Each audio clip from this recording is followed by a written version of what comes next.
हे नारायण तुभ्यं नमामि तुभ्यं नमामि नारायणाय। हे लक्ष्मीकान्त तुभ्यं नमामि तुभ्यं नमामि जगदीश्वराय।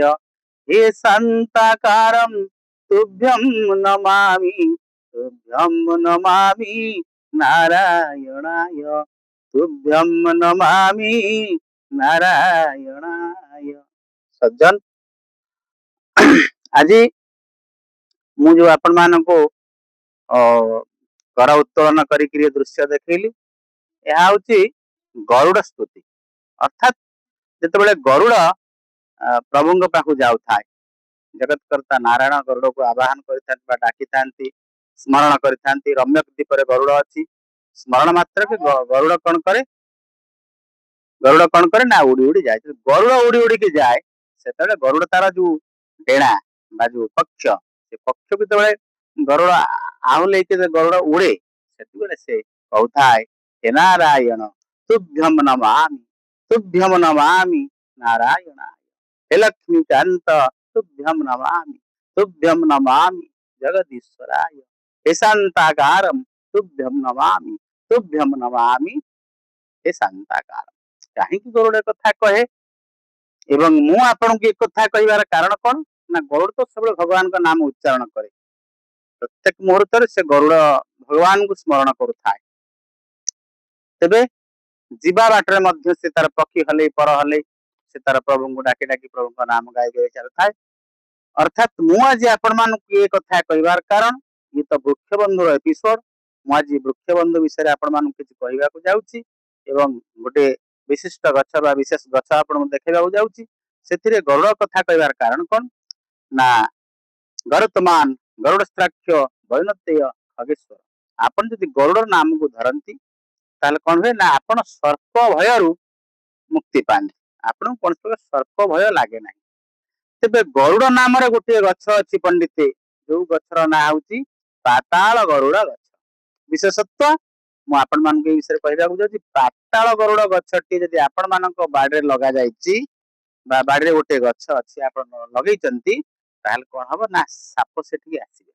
आ गोटे कथा, अनेक लोक माने सर्प भय, साप को डरती भय करती एवं एमती कि से रात्रि शयन समय शोला बेले साप देखती, साप तांको गोड़ौती, सी साप पछरे दौड़ती, कोठी साप तांको बाट घेरिकी रही बाट छाड़ुनी, कोठी सर्प तांको दंशन करुच्ची। जो भय सर्प भय रक्षा पाइबा आपण जो सुंदर गछ पाताल गरुड़ गछ, ये गछर चेर को आपण कौन करेंगे ना, आपण मानकर पुरुष लोक माने तांकर दक्षिण बाहुरे एवं स्त्री लोक माने तांकर बाम बाहुरे डेउरिया भितर बा ताबिज भितर रखी आपण ताको हलदिया सूता साथी बांधिबे, आपणकर सर्प भय हब ना।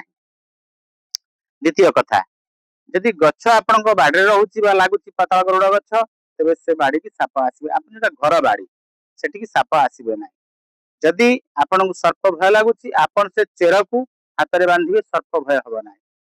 तृतीय कथा, किसी लोक घर भीतर साप पशि जाती, अनेक लोग घर भी जो स्नेक हेल्पलाइन वाला साप धराड़ी सब जाकि साप आनी क्या गैस कंदी कोटिका रोषे घरे कोटिका बेडरूम रे साप लोक घर भीतर रहती पशि जाती अनेक समय। तेणु सेठी कौन हम ना, आप पाताल गरुड़ गछटा को उल्टेकरी से घरे बांधीदेवे। उल्टेकरी अर्थात ना, गछटा जो आम तार चेरटा तलक अच्छी, तार डाल पत्र शाखा प्रशाखा फल फूल उपरको होची, आपन सेठी उल्टा करदेवे, से गछर चेरटा उपरको रहिबो आ शाखा प्रशाखा तलक रहिबो। आपणकर मुख्य द्वार रे झुलै देबे, बांधी देबे, ताहले कोन हबो ना, से घर को साप पशिबो ना।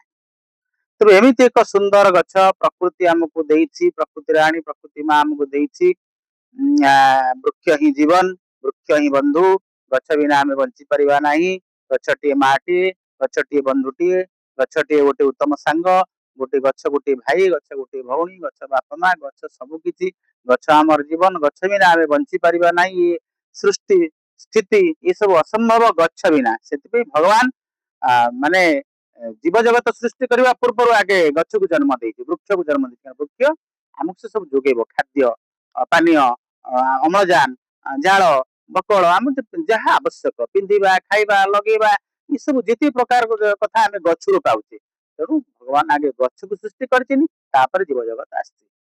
ସମ୍ମାନୀୟ ସଜ୍ଜନ, ସେ ଯୋଉ ପାତାଳ ଗରୁଡ ଗଛ ମୁଁ ଆପଣ ମାନଙ୍କୁ ଦେଖଉଛି, ଆମ ଦେଖନ୍ତୁ କେମିତି ଗଛ, ଏଇଟା ଛୋଟ ଗଛ ଲାଗିଛି।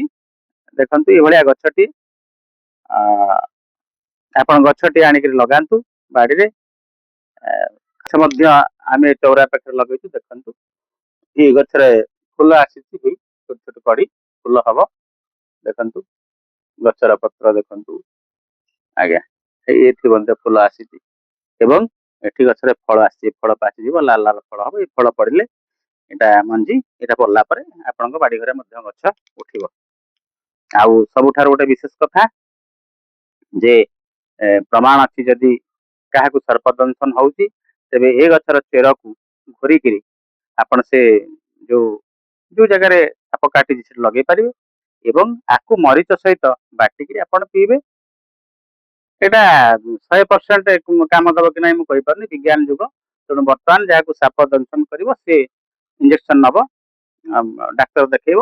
କିନ୍ତୁ ଆମର ଶାସ୍ତ୍ରୀୟ ପ୍ରମାଣ ଯାହା ଥିଲା ମଧ୍ୟ ଏ ଗଛର ଚେର ସର୍ପ ଦଂଶନରେ କାମ କରେ। ରହୁଛି ଆଜ୍ଞା, ନମସ୍କାର, ଜୟ ଜଗନ୍ନାଥ।